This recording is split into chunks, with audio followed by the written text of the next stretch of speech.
La incautación de la casa de los Humala Heredia ha generado una de las controversias más duras de los últimos meses, en la que, dicho sea de paso, se ha dicho absolutamente de todo: excesos, abusos, venganza por el fallo del Tribunal Constitucional de parte de jueces y fiscales, apelando además abiertamente a la victimización, buscándose convertir el bien, la casa en cuestión, en una especie de ofensa familiar, cuando lamentablemente esa casa es lo que algunos llamarían el más claro y emblemático cuerpo del delito, en el caso de lavado de activos de los Humala Heredia.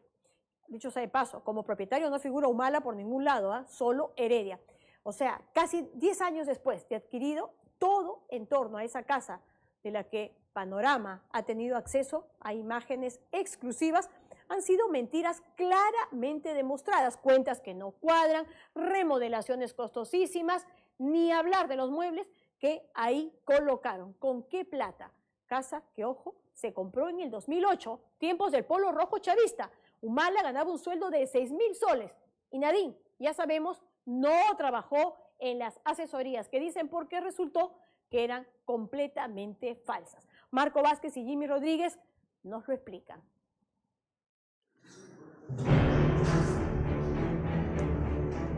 La incautación con fines de decomiso, donde yo te quito el bien, porque yo creo, fiscal, juez, que tu bien tiene origen delictivo, y lo que quiero evitar es que tú lo vendas, lo transfieras, lo alquiles, es decir, que desaparezcas el bien ilícito. ¿O que goces del bien? O que goces del bien. Eso es justamente la incautación con fines de decomiso. Casa incautada.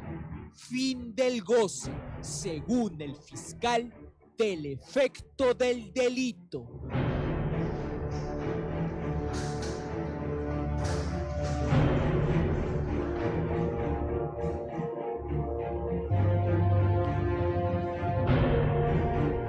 En casos grandes se ve bastante en la televisión incautaciones de inmuebles, que están ahí, que no se van a mover, que nadie se los va a llevar, pero ¿es usual esa práctica en fiscalía, la incautación? Absolutamente usual, en casos vinculados a crimen organizado en general, es absolutamente normal, lavado también.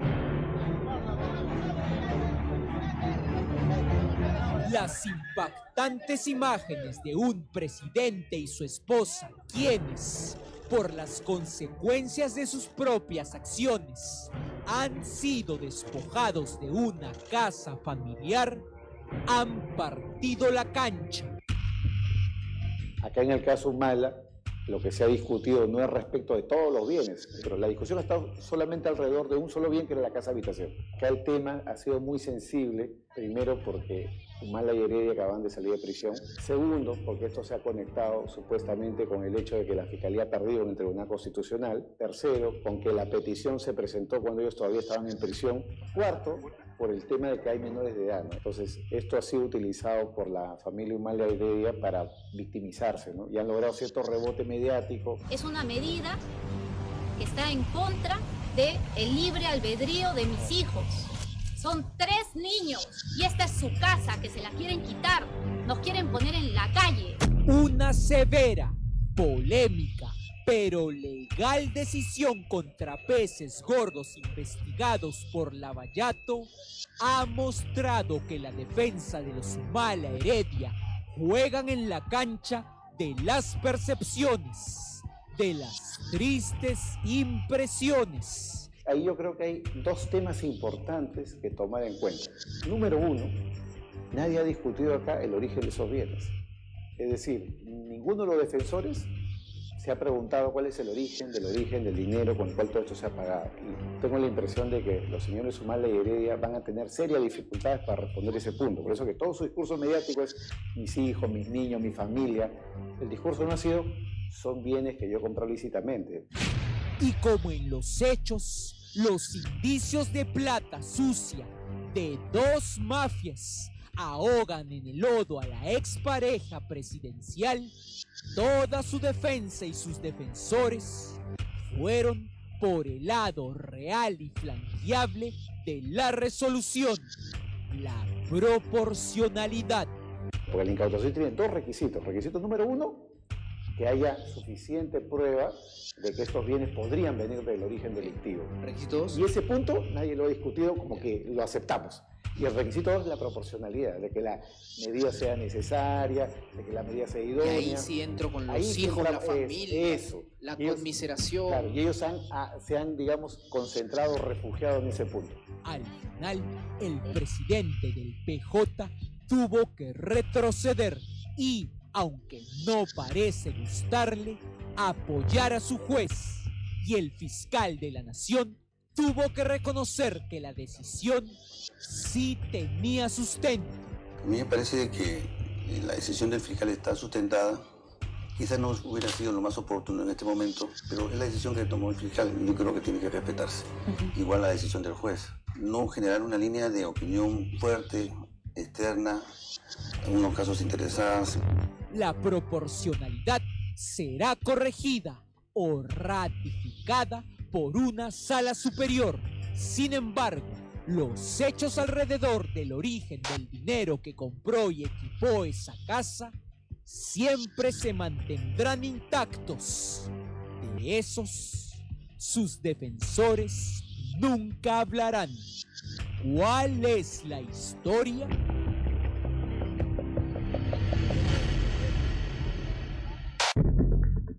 Esta es una imagen clásica de los sencillos Humala Heredia, poco antes de la campaña del 2006. Manejaban un Datsun marrón antiguo. Así era.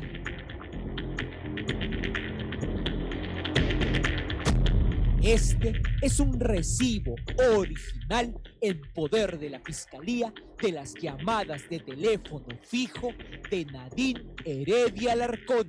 En ese mismo año, en el rubro llamadas internacionales, solamente hay a Venezuela, con las siglas VEN y el prefijo 58. Aquí se incluyen obviamente los números del Partido Chavista y del Palacio de Miraflores. El colaborador de la investigación agrega también un celular. Página 31. Del mismo modo, todos los envíos de dinero por parte del gobierno venezolano era coordinado por la señora Nadine Heredia con Nicolás Maduro, vía telefónica a través del número celular 927-67-328 de la empresa Claro, a nombre de Jorge Chan Soto. Extremo último, que se corrobora con el reporte de llamadas correspondiente al referido número telefónico. Por lo tanto, dos números probados, con llamadas comprobadas a Venezuela. La relación, empero, no solo fue política, vino con plata.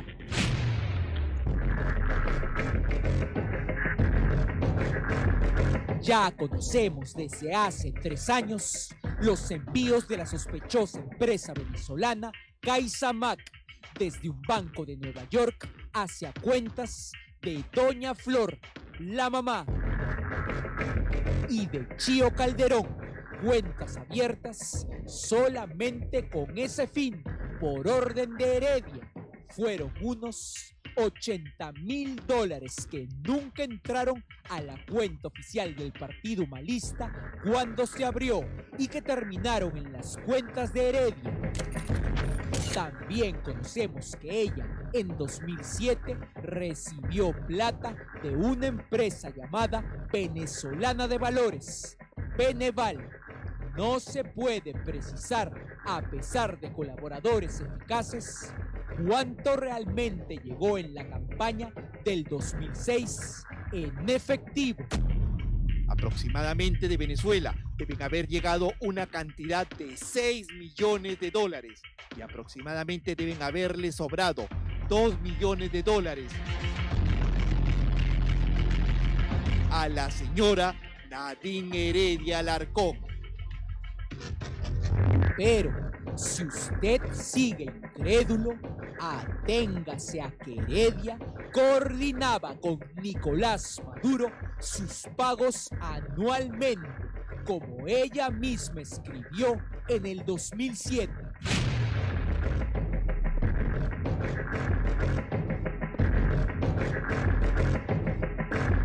Para hablar con Nico, asignación de este año. Obviamente no hablaría de manzanas con Maduro, sino de dinero.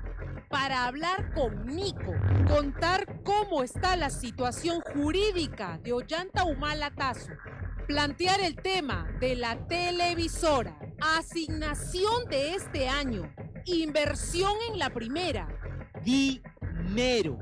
En marzo de ese 2007, Heredia sacó un crédito hipotecario por $100,000 hasta el 2022 para comprar la casa hoy incautada, crédito otorgado con el aval de sus contratos de consultorías. Según la UIF, contando hasta 2009, esas consultorías y lo anterior venezolano le dieron unos $216,000 en una cuenta a su nombre.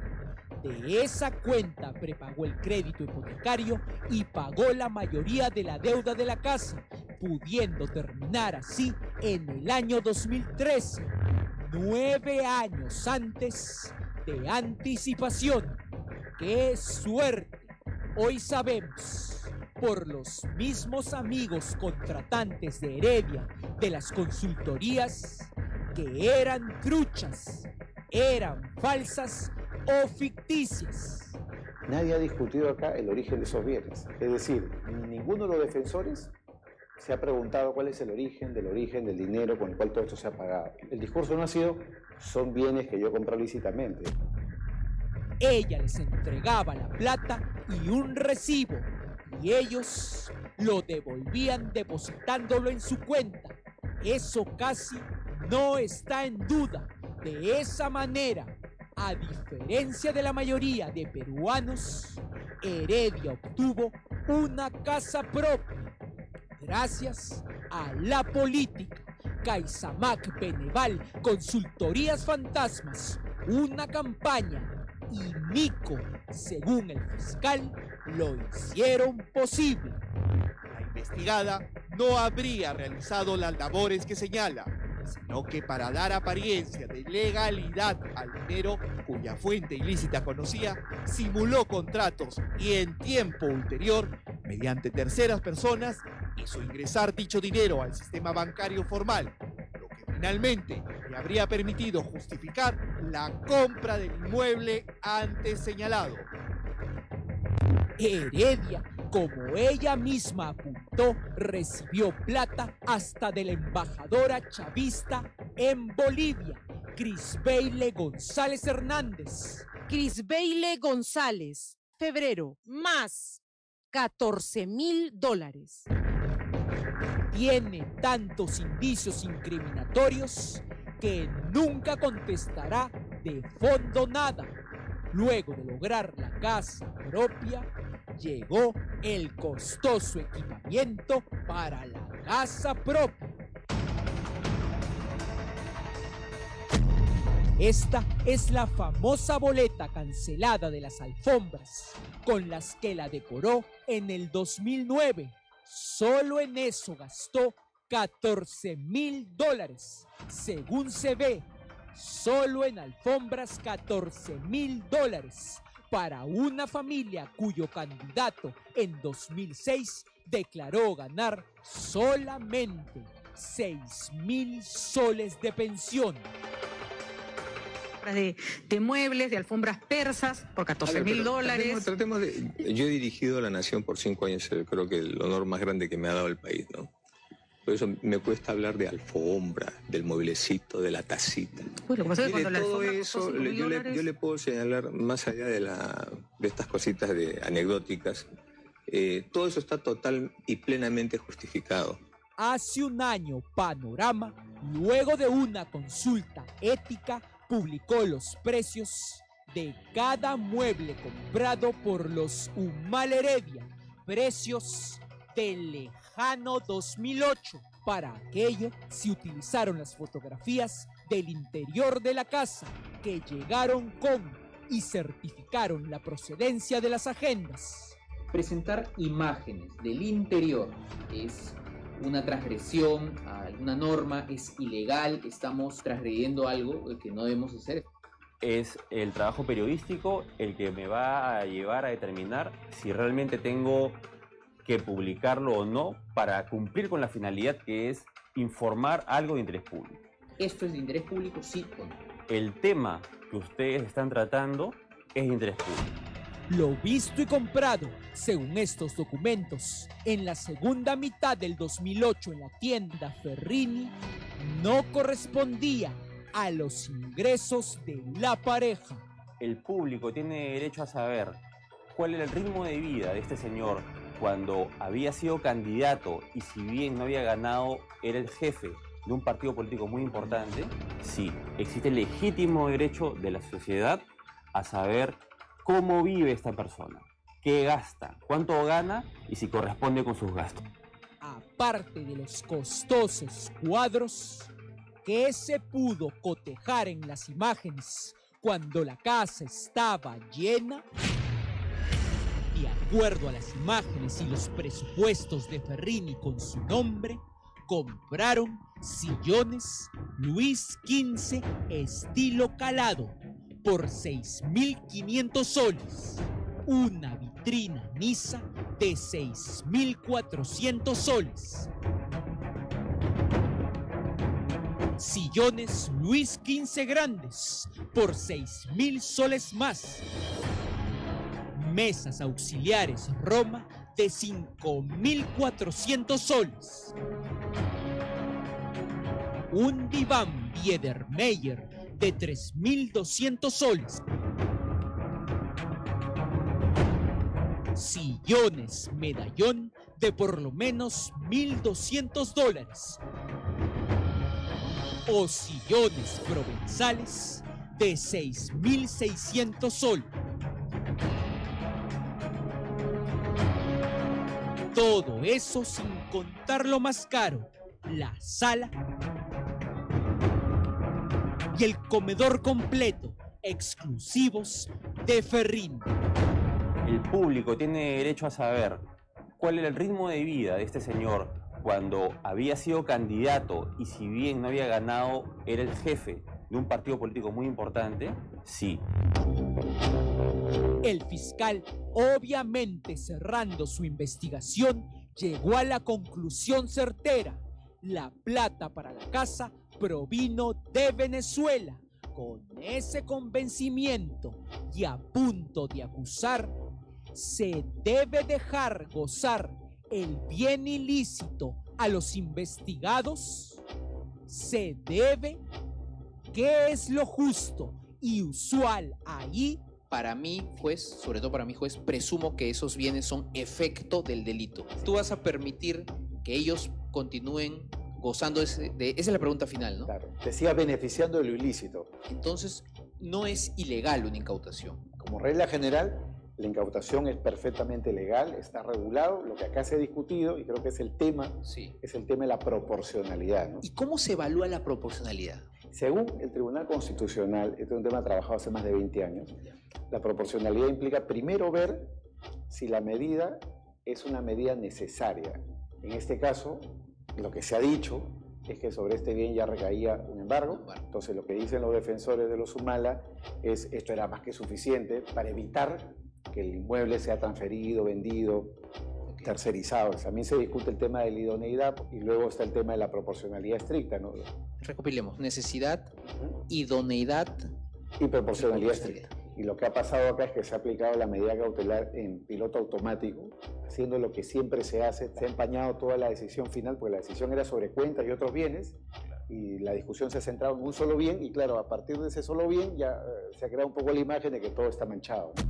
Hoy, con la casa incautada por una investigación contra el lavado de activos, puede comprobarse a simple vista y en los acabados que el sueldo del jefe de la oposición en 2009, un excomandante del ejército que ganaba menos de 7.000 soles al mes y futuro candidato a presidente, no se condice con los gastos que ejecutó en esa casa.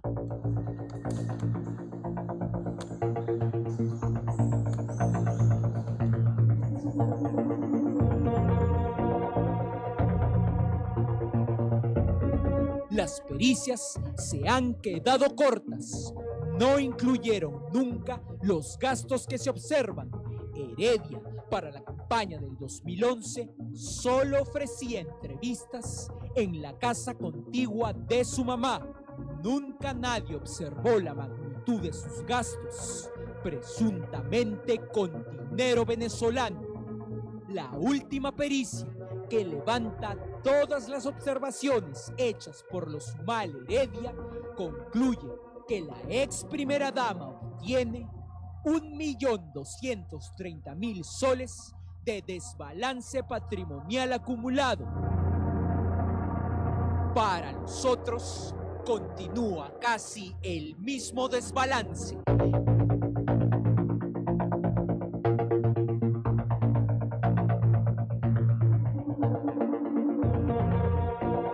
El impacto de los investigadores al verlo incautado los aflige. Se quedaron cortos. Todo esto no fue cuantificado.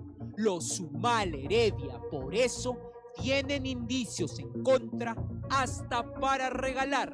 Por eso sus defensores han pedido hace un mes, de acuerdo a este documento, 9 testimonios más. Es decir, hacer la agonía más larga. Así no se podrá nunca acusar. Si el fiscal se los niega, como que puede hacerlo, ellos convenientemente irán a buscar a un juez a argumentarle atropello y continuarán ganando. Porque finalmente entonces no se acusa. El caso Lavallato peruano tiene a un pez gordo finalmente contra las cuerdas. No se deje engañar. ¿Por quiénes? La lucha anticorrupción y la justicia es de boca para afuera y de su corazón para adentro.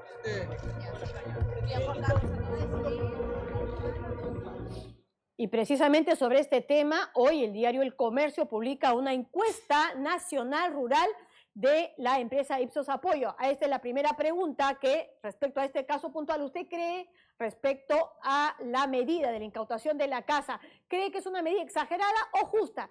69% considera que es una medida justa, 27% que se exageró y un 4% que no precisa. Hay otras preguntas más sobre este tema. Vamos con otro cuadro. ¿Cree usted que el presidente Ollanta Humala es culpable o inocente de haber recibido dinero de Venezuela para su campaña del 2006? Culpable, 82%, 82%, inocente, 7%, no precisa, 11%. ¿Qué dice la misma encuesta sobre Nadine Heredia? La esposa del expresidente es culpable o inocente de haber recibido dinero de Venezuela para la campaña 2006. 3 puntos más. Culpable 85%, inocente 5%. O sea, solo 5% de todos los encuestados cree que no es culpable, a pesar de todo el cargamontón que se ha dado estos días respecto a esta medida. Y no precisa un 10%. A pesar de toda esa campaña que se ha realizado. Respecto al 2011, que ahora en este caso ya no son fondos venezolanos, sino de Brasil, culpable 82%, inocente 7% en el caso de Ollanta Humala.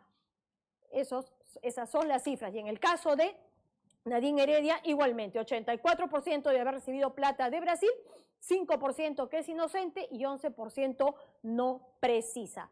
Esos, insisto, son los resultados después de toda esta campaña, después de ella apareciendo con el polito y pues victimizándose abiertamente. Ficha técnica, fuente Ipsos Perú, universo hombres y mujeres de 18 años a más, muestra 1.279 entrevistados, bastante alta, nivel de confianza 95%, margen de error más o menos 2,7% y fue tomada entre el 9 y 11 de mayo del 2018. Este caso es sumamente importante y lo que ocurrió esta semana también lo es. ¿Por qué? porque el contexto de este caso, del caso Humala y de la investigación, no solo a él, a 4 expresidentes, es el caso de aporte de corrupción más grande de Latinoamérica, que tiene nombre, Lavallato. Y en el caso de Ollanta Humala, los hechos son numerosos, numerosísimos. Y miren, esas, como decíamos, son imágenes internas de la casa, que dicho sea de paso fue completamente remodelada, pero aquí muchas cosas que todavía se tienen que contestar. Humala dice que en el 2006 tenía una situación económica solvente. No es así, señor. Se manejaba como toda persona que tiene un ingreso que no le permite darse lujo, pues que le pasa a cualquier peruano. Se movilizaba en un carro sencillo, vivía en un mini departamento en el fondo de la casa de la suegra.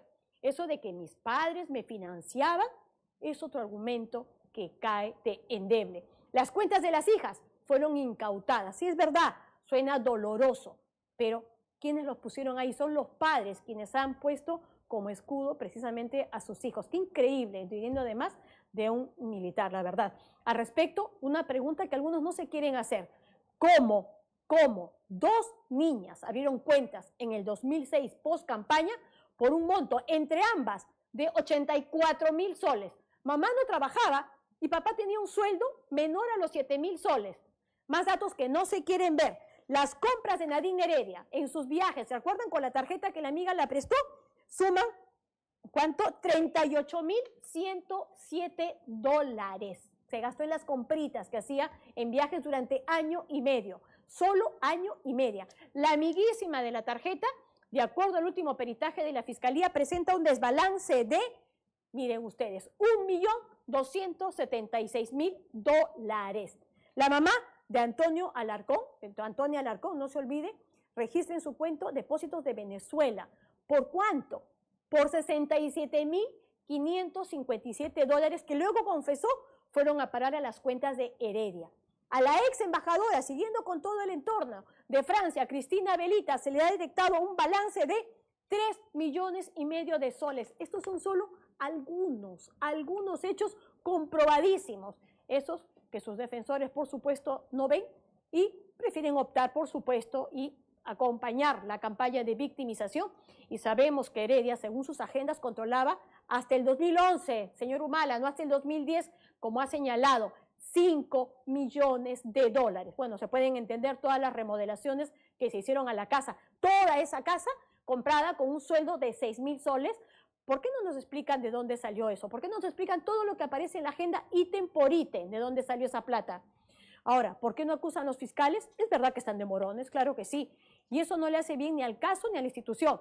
Pero tampoco se puede dejar de lado los hechos. Esa casa que tanto ha conmocionado, que ustedes están viendo, es la mayor prueba del delito. En ella se concentra uno de los mayores gastos que no satisface la pregunta más sencilla que uno le debe hacer a un político. ¿De dónde, señor? ¿De dónde salió esa plata? Lavallato no es un caso cualquiera. O frente a los investigados, se es su amigo, se le sigue el juego al político, o sea cual fuere, se fiscaliza con el rigor que este caso amerita. Otra cosa, y ya para cerrar, nosotros le hemos planteado a los 2 abogados, no a uno, a los 2 abogados de los Humala una entrevista sin editar, 10 minutos o 15, y sale tal cual. A César Nakazaki y también al doctor Pedraza. Vengan, expongan sus argumentos ante el reportero que más conoce este caso, Marco Vázquez, por supuesto. No aceptaron. La invitación sigue en pie, doctores, para que no tengan que estar respondiendo vía Twitter, sino frente a frente, con cada uno de estos hechos. Hacemos una brevísima pausa en el programa. No se mueva porque viene muchísimo más en Panorama más adelante.